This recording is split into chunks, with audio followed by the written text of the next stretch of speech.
Eto na ang mga exciting part na aabangan natin sa Linlang Episode 9. Akala nga ni Alex at Juliana ay naisahan na nila si Victor dahil nakuha na nila si Abby. Pero hindi titigil itong si Victor lalo na't alam niyang nasa tama siya at wala naman siyang ginagawang masama. Nakatanggap nga si Alex at Juliana ng sabina at kakasuhan na sila ng adultery ni Victor. Kaya sobrang nag-aalala na itong si Juliana dahil alam niyang malaki ang pag-asa ni Victor na manalo. Kaya nga hindi na siya mapalagay at tinatanong niya kay Alex na kung ano ang gagawin nila dahil ayaw niyang makulong at ayaw niyang mawalay kay Abby. Payo naman ni Alex sa kanya na magaling siyang attorney kaya madali na lang nila itong malulusutan. Gusto ngang palabasin ni Alex na napatawad na sila ni Victor pagkatapos nitong malaman ang relasyon nila.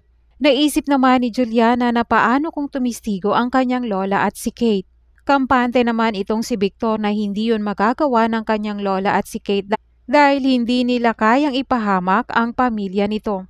Habang nag-uusap naman ang dalawa, wala silang kamalay-malay na naririnig ng lola ni Juliana ang kanilang usapan. Hindi nga alam ni lola ni Juliana kung ano ang gagawin. Mahirap para sa kanya ang magdesisyon dahil ayaw niyang makulong ang kanyang apo pero ayaw niyang magsinungaling dahil kasalanan nito at ayaw niyang madagdagan pa ang mga kasalanan niya at pati na rin ang kanyang apong si Juliana. At naaawa na rin siya kay Victor gayong nasa tama lang naman si Victor at gusto niyang ipaglaban kung ano ang tama at wala naman siyang ginagawang mali. Alam niyang maling-mali ang ginawa ng kanyang apo kaya sa pagkakataong ito ay itatama niya na ito at dapat lang na magbayad si Juliana at Alex sa kasalanan nila.